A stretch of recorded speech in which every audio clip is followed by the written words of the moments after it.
Hello, scholars, and welcome back to another insightful episode of Scholar Chitchats. I'm Chidinma. And I'm Ojay. Welcome back. So today, we're going to be delving into a very important question that many of you, our dear listeners, might be asking yourselves. So you may be asking, can I get into grad school? Or you may phrase it as, am I good enough for grad school? Yeah, I think that's a very, very big question, OJ. I think it also ties down to imposter syndrome. Am I good enough for being here? Am I good? Do I have all it takes? It's a very huge question that can be very overwhelming. But fear not, we've got your back. And we're really excited to talk about this today. Yeah, that's right, Chidinma. So, I think it's very important for us to start at the beginning. I know that in our very first episode, we talked about deciding on grad school. And at the end of the day, it seemed like both myself and you, Chidinma, kind of had this, we just knew, or people knew for us, or whatever. It would just seem like, that was the obvious part. And it was an if you know, you know. So does it have to be that way that, when you finish school, if it's grad school, you will just know, the people around you will know, your village people will know, everybody will know that, this guy must go to grad school? And if it's not so, what are the key considerations for someone who is wondering if grad school is the right path for them?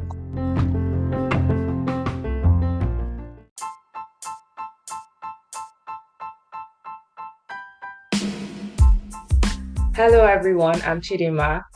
And I'm Ojay. You can call me OJ. Welcome to Scholar Chitchats. We're your hosts on this exciting journey. That's right. Scholar Chitchats is not just a podcast, it's a conversation. A talk show crafted to bring you a fresh, honest, and comprehensive perspective on academic scholarships, professional life, and the unique experiences of life in the diaspora or as an international student. And we are not just talking theory, we're sharing insights from our own lived experiences because we've been there, navigating academia, chasing scholarships, and building our professional lives in a foreign land. So a big thank you for joining us today. It's fantastic to have you on board.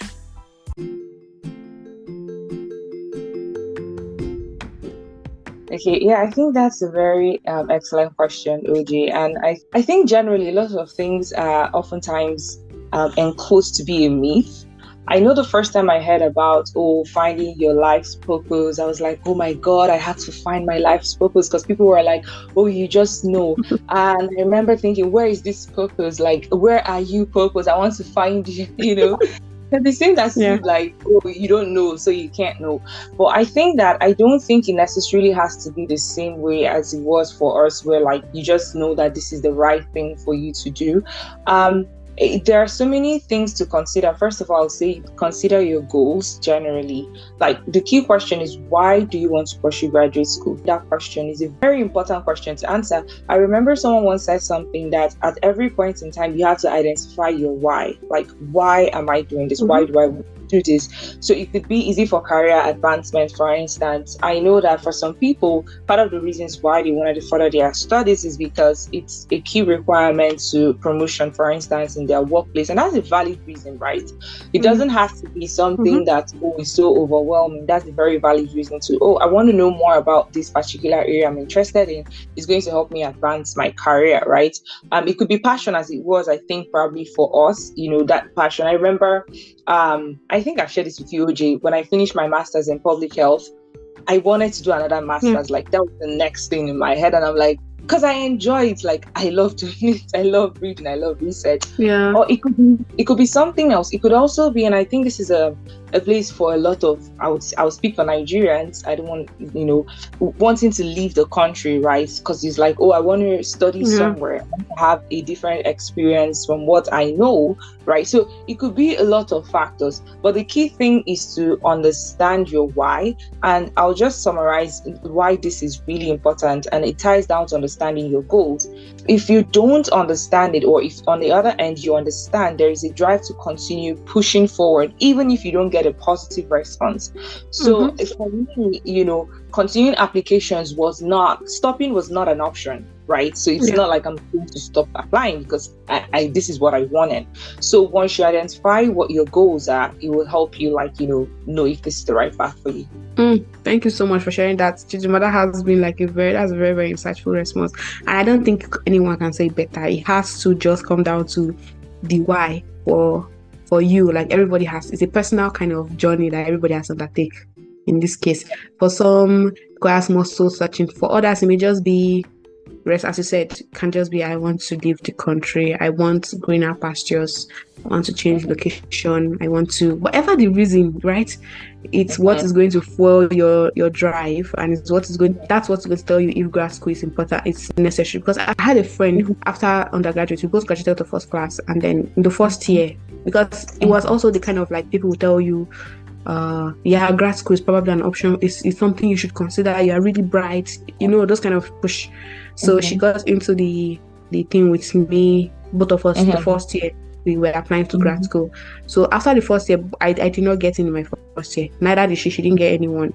But the difference was the second year I continued, because as you rightly pointed out, this is something I like, being at the forefront of discovery. I like research. I have a passion for research. It's fun for me, to be honest. I just enjoy it. But for her, I think she had to now ask her why. There was nothing for her beyond the people see that I should be doing this. It wasn't something that she wanted to do. So she found out that she wanted to do something else. And so after that year, she put her energy into doing something else. And right now she's flourishing there. Right, while I'm here in grad school, because it was more than just I'm just buttressing the point is find your why, and then you would know if grad school is right for you. So I'll move to the next question. So if someone has found the goals, you found your why, what do you do next? Well, I think Ojay, at that time it's time for self-reflection. And self-reflection is really important to identify your strategy, right? How do I want to go about making my applications, right? So what do I do? What's the next step? So you self-reflect, right? Am I ready for this? I think one of the key areas that people don't really know is that it's going to cost you money, right? And I think particularly for me too, because I'm like, I didn't know these things cost that much. So I just felt, just put in an application, but then it's going to cost you, right? So you need to have a strategy. That's where self-reflection comes. How do I, when am I ready for this, right? What are my strengths? What are my weaknesses? I'll give a typical example. I applied for the Chidinma scholarship, which I eventually got. So one of the things that before I applied, I knew about Chidinma, right? So one of the things I knew about them was that it's not so much as a scholarship that is based on education or your intellectual capacities, as it is on your leadership, on your ability to inform your community. So what that meant for me was that I needed to start thinking, how do I impact my community? Because it's something I am interested in. But most so it's also something that the Chidinma brand is looking out for. So when you have those moments of self-reflection, you're able to identify your strengths, right? Are there still things that I need to work on, right? Do I have, for instance, and we talked about this time, do I have my application materials ready? What are my weaknesses? And we're going to talk about this. Do I have a poor CGPA? If I do, then my strategy is probably going to be different from someone who has a 5.0, for instance, right?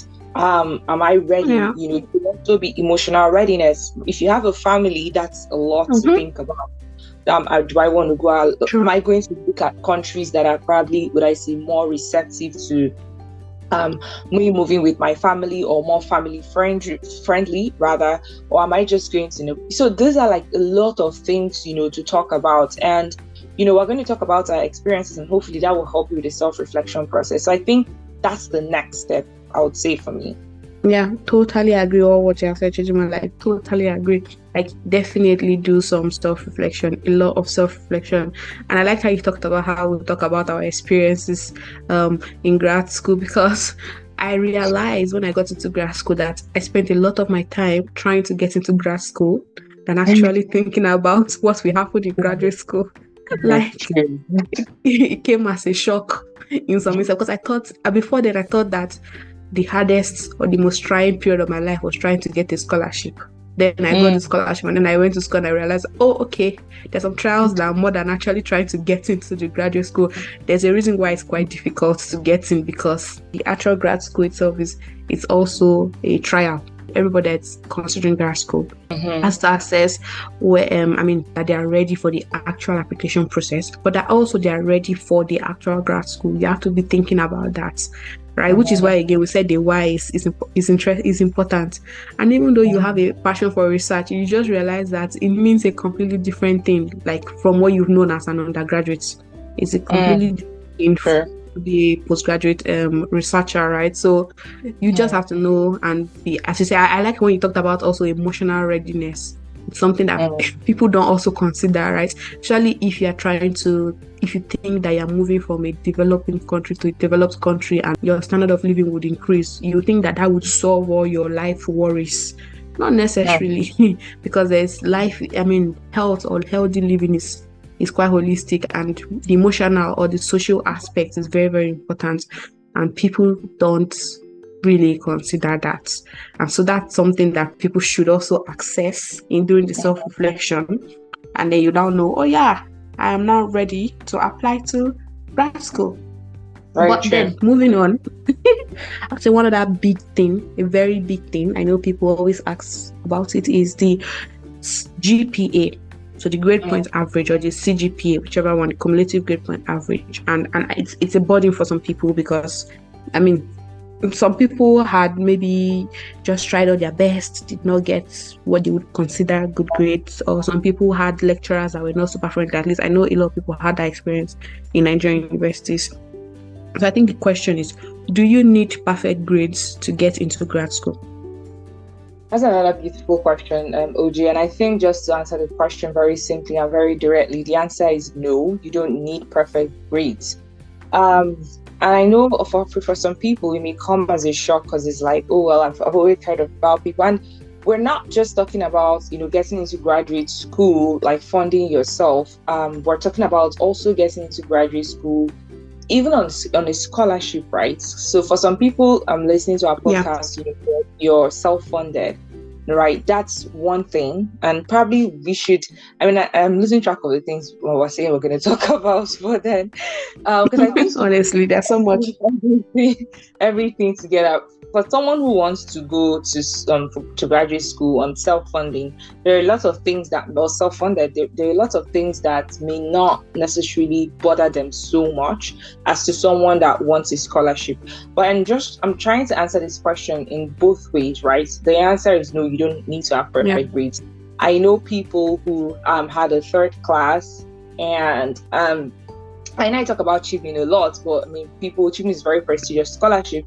So I know people that have got a third class and then they got Chidinma scholarship. I know someone who has, I think, an OND or HND or something like that. So you don't need a perfect grade, right? So I think it boils down to what we talked about in terms of being able to strategize, right? So I don't want to go ahead of myself, but I just want to answer your question simply. No, you don't, right? But that's not to say a strong GPA is not valuable. So when people say things like, oh, having a first class does not mean you'll be first class in life. And I get that is well-meaning, right? But the truth is, why should it be either or fit? I can have a first class and still, be the best. And I did not graduate to the first class, so I'm not saying that, oh, you need to have that. So but my point is this, right, is that you don't need perfect grades, right? So I think that's just a summary of it. Totally. I always tell people, kind of like what you've said about, it's not an either or thing. It's not have a first class or be the best. It's not like that, right? You should, I tell people that fine, if you, whatever grades you get, if you feel like I did my best for this thing, and so it doesn't matter what, because again, there are a lot of factors that come into grades, right? It's not just your own efforts. Some lecturers are actually sadists. Exactly. I know that's one of the things that I would say that affected me a little bit, but then go ahead.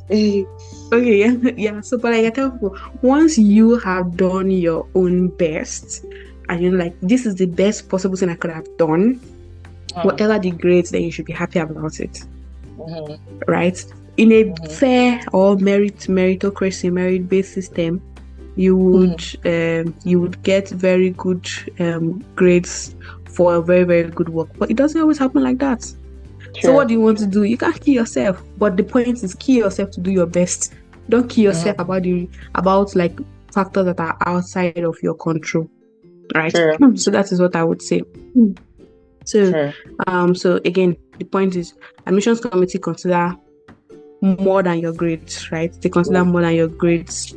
And so let's now talk about some of the other things that they can consider. So if somebody has less than a perfect CGPA, you mentioned somebody that had a third class or even HND, and the person was able to get a scholarship. So how do those people do that? How can you strengthen your application? Well, I think it's all boils down to the ability to tell a story, right? You have to master the art of telling a story. And the thing about growing up, I listened to like lots of tales, and then tales of moonlight and whatever.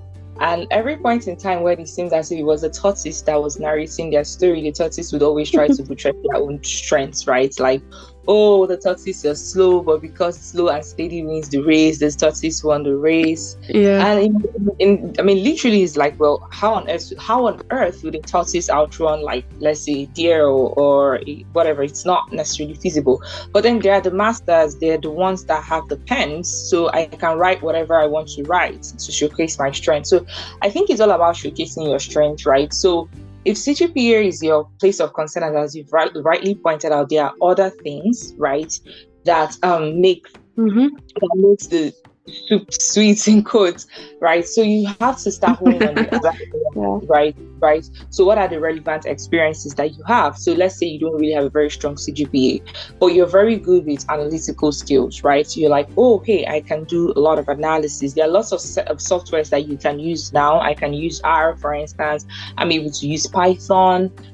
To be fair, if I'm putting myself in a place of, let's say, a supervisor or a mentor, and then I have 2 CVs or 2 applications where one like has a perfect CGPA, no experience, nothing. And then this person has probably less than an ideal CGPA, but then, from what I'm seeing, has strong skills. I will go for that. Remember, everybody wants someone that will lift a burden off their neck, right? So if people would rather train you less and still get the best, they would go for that, right? So I think like going on the experiences that you've had or have worked for a long time, and oftentimes it's also a concern for people who have been out of school for a very long time or out of the academic field for a very long time. Hone on your strengths, share your research experiences with strong letters of recommendation. We talked about this in our last episode. If you missed out, go back and listen. Having people talk about your strengths, right? I know it seems less than it's obvious. Everybody that goes write something about you is going to write something nice, obviously, except you have someone that doesn't want you to get there. But being able to provide someone with the right tools that they need to write a letter of recommendation for you is very important. And then, of course, your personal statement, it's so crucial. I think that I had, and this is not necessarily related to graduate school, but then I'll share a personal experience. I applied for this role, and I wasn't, to be fair, to be honest, I knew I wasn't really qualified for it in the context of what they were looking out for, but my motto is always to try. So I tried, and I remember they wrote back to me. They were like, hey, you don't really have a lot of this particular thing they're really looking out for. However, because of so and so, we're going to keep you in the pool and we're going to reach out to you much later, right? And I've also had another experience where it was a job I was applying for. I didn't meet the core criteria because I didn't have the core requirements in that particular area.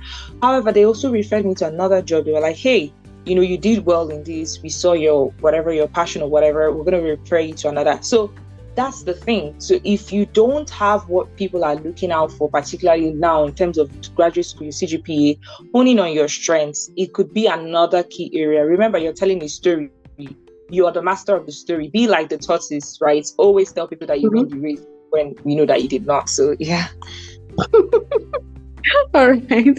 Thank you so much, Chidinma, for sharing. As you were speaking, and you were talking about whether you would pick somebody with a with experience versus or skills, actual skills versus someone with perfect grade. I remembered my own experience applying for graduate school. So I graduated with the first class.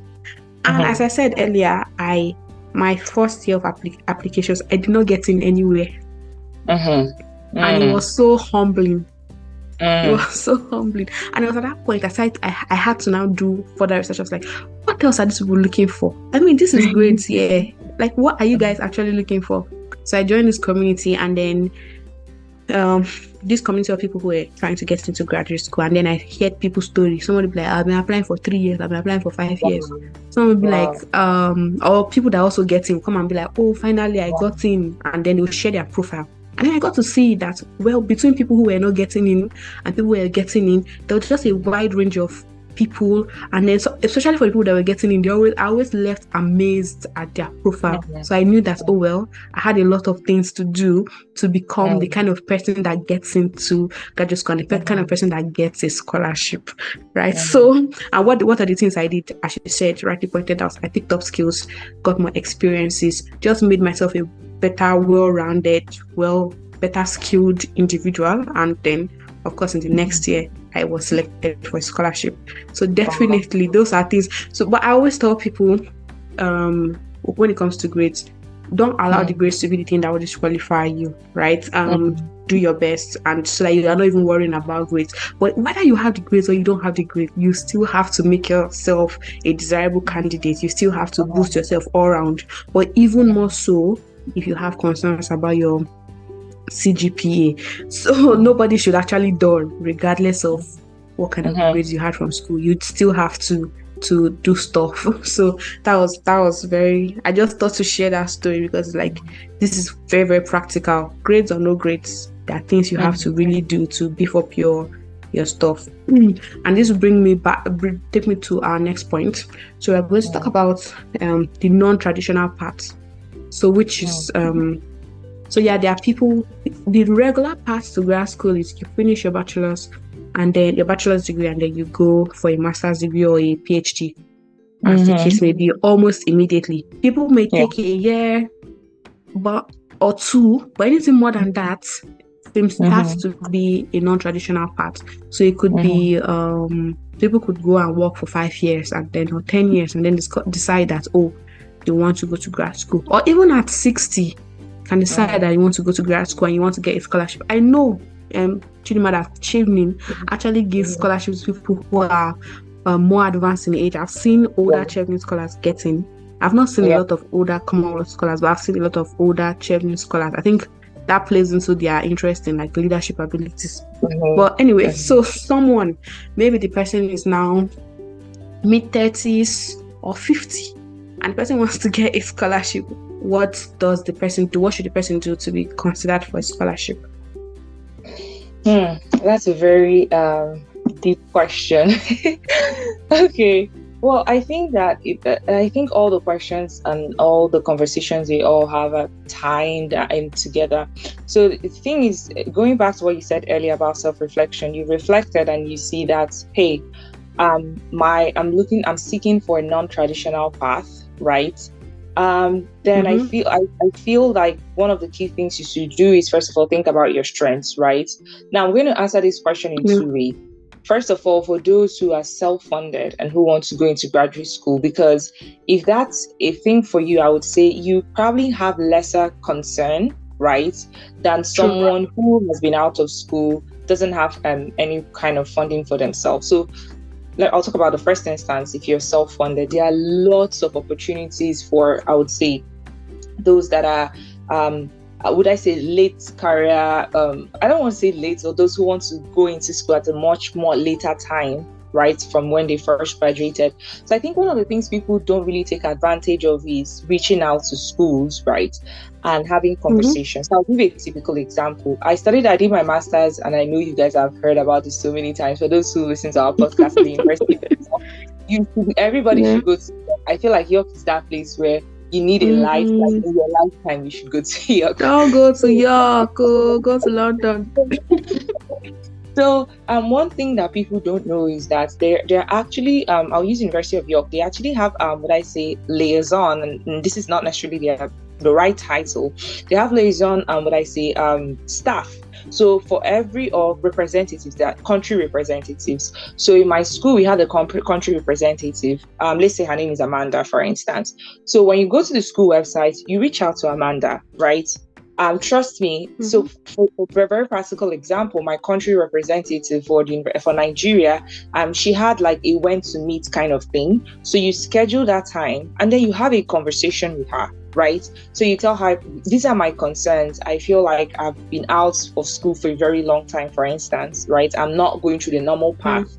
How do I? She would happily, or they would happily, like provide strategies that are more tailored suit to that particular school. I feel like we don't do it a lot, particularly in Nigeria, because maybe we're not used to such services.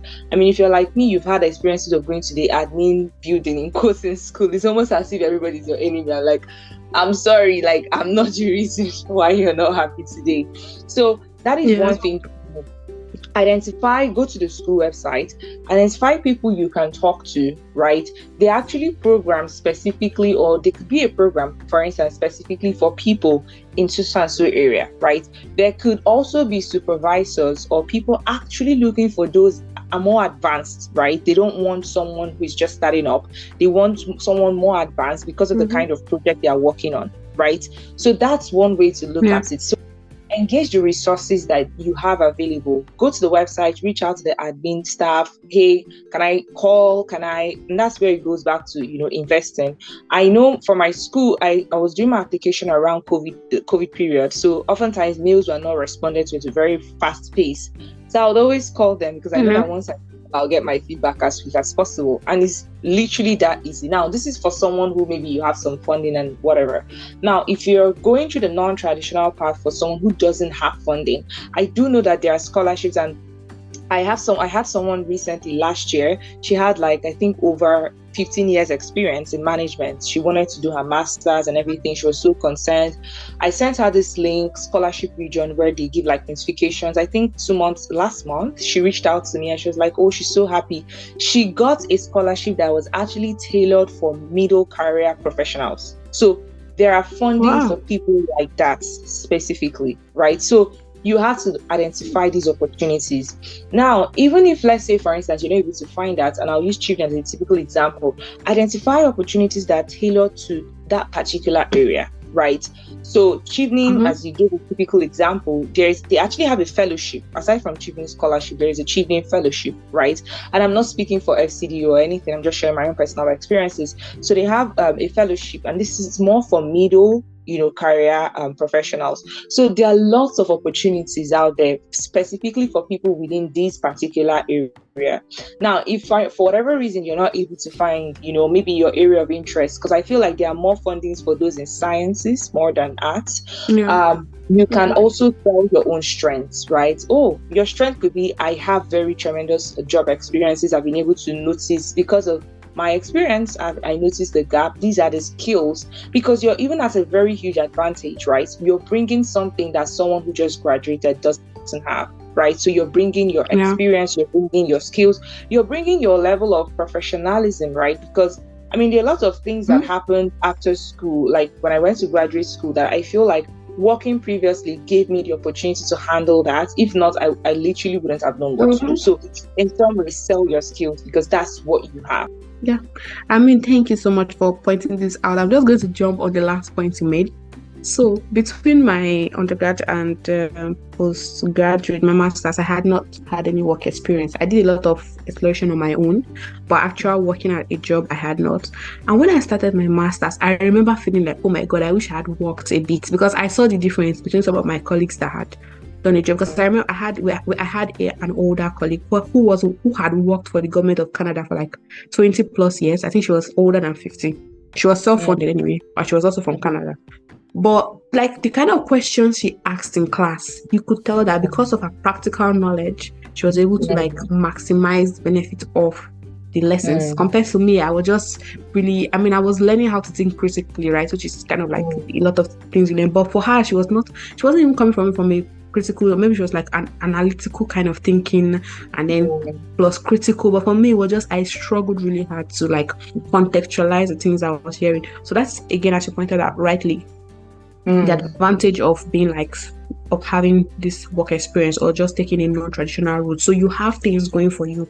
There are benefits. I mean, there are benefits for having taken the kind of route that you have taken, and having worked after my master's and before my PhD, I can see it like my life is way easier now in the PhD because I'm doing some things I have done before, and I understand better. So definitely, and I would say that altogether, one thing I forgot to mention when talking about the non-traditional part is that it's not only about delaying education. There are also people who want to switch careers. Like you want to use graduate school as a way to switch. That's also a non-traditional part, because it's not ideally what people would do. You first get your basic education and then you want to get an advanced degree. But when you are switching, it's like I know someone who studied law and was actually practicing law for some time. And then she went for a master's in data science. Although this person I'm talking about was self-funded. So she didn't get a scholarship, but she went from law to data science, which is like from core humanities to core science. It's even core science or core technology, whatever. So people also take this kind of route as non-traditional paths, and they also work. So things you have to really stress on, I think, are things that Chidinma has mentioned earlier as well. You have to, and we have mentioned in our last episode, your personal statements, your tests, your letters of recommendations. You have to approach them with more diligence than a regular person who is going through the traditional route. You have to pay careful attention to how you create them, kind of things you emphasizing your skills, emphasizing the benefit of the kind of perspective you are bringing. Those are things that you really, really have to emphasize. So Chidinma, I'm going to ask you one last question as we wrap up this session. So for people who generally we're going to be talking about the two things. People who have concerns about the CGPA, their grades, or people who have concern about the fact that they are starting on a non-traditional path. What is one thing that you'd like them to take away from this episode? Something they should not forget. Gosh, there are lots of things. But I think one thing I would say is just identifying your lapses, working on your strengths, right? Or not necessarily lapses, I would say areas of lesser strength. So I listened to this TED Talk, and then obviously for a very long time, I've heard that when you want to, what do you do with your weaknesses, or when you want to be a better person, right? It's someone said, work on your weaknesses, focus on your weaknesses to make you stronger. Now, I mean, I think if you've been to any meeting or motivational meeting, people have asked you to do this. So I'm going to, for those listeners, I want you to do this. Like, you have you're staring at something in front of you. Can you also stare at something behind you, or like sideways or whatever? You can't, right? So because the more you're trying to look at something forward, there's a trade-off, right, as something backwards. So the person, TED Talk says something, one of the best ways to become a better version of yourself is to hone in more on your strength. Now, while you're working on your weaknesses, they are good, work on them, right? But the push to make you, let me focus on my weaknesses a lot. Human beings are often selective, right? So we tend to so the key thing I would say is get your strengths. What are my strengths? Fine, you're going through a non-traditional path. Maybe your CGPA is not the best. I mean, at that particular moment, there's literally nothing you can do to change. You can decide to sit down and talk about it. But on the other end, this is done. Let me focus on my strengths. I have to build my recommendation letter. I probably have to take more courses. Once you do that, you set yourself apart. Like, you're setting yourself as a very huge standard. I think that's really important. Well said, Chidinma. Thank you so much. I would say, just as you have said, that you want to showcase your strengths. You want to highlight your unique journey. You want to show that you want to remember that your story is not defined by a number, which is in this case a GPA. It's admission. Grad schools always consider take a holistic approach to assessing applications. So believe in your ability and showcase your ability. So I want to believe that this has been an insightful episode for you. Thank you so much for joining us. Chidinma, do you have any words for them before we wrap up? Yeah, I think I just wanted to. I love what you said about, your future is not tied to a number. And I'll wrap up by sharing a personal experience. I was well on my way to having a first class. I had a 4.46, that kind of CGPA that is so painful Oh, because, my very God, painful, man. I did 0.04. Like, really? Are you guys going to take 0.04 from me? So I Yeah. remember the day I was graduating, everybody was smiling. It was just my best friend then who knew. I was crying and I was like, tears were coming out from my eyes because I really Oh. worked, like I really tried my best. But for very trivial reasons, I didn't, get that. So I remember tearing up and everything. And um, interestingly, this is a very personal experience story for me, but you know, life is not defined by that, right? And at the end of the day, by God's grace, I have been able to, like, get to every single place that I had wanted to get to by the grace of God. So I would say that don't let your life be defined by a digit, right? Imagine if I let my life be defined by 0.04. That's not even a significant number. So why would you let like 1 or 2 points define you? Doesn't make sense. So go for your goal. Oh, thank you so much for sharing that. And I mean, I kind of relate because although I graduated with a first class for my bachelor's, I did not get a distinction on my master's level, which was deeply painful for me because, I mean, there are people that graduate with third class from Nigeria and even come to the UK and get a first class. But I mean, I realized different universities, different approaches, every. So, but I mean, it was deeply unsettling and upsetting for me for a very long time.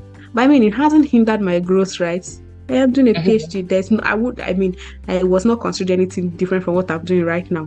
So again, what I did is what I always do. I did my best, my very best. If I go back, I don't know that there's anything different I would have done, to be very honest. So it was my best that I did at that point, and I have no regrets. So again, please remember these words and take courage and be brave to go after your dreams.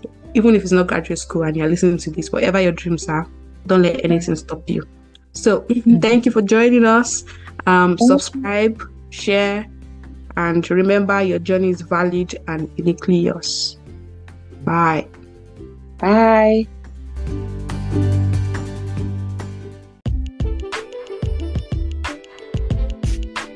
Thank you so much for joining us on this episode of Scholar Chitchats. If you found our conversation insightful and enjoyable, be sure to hit the like button and subscribe to stay updated.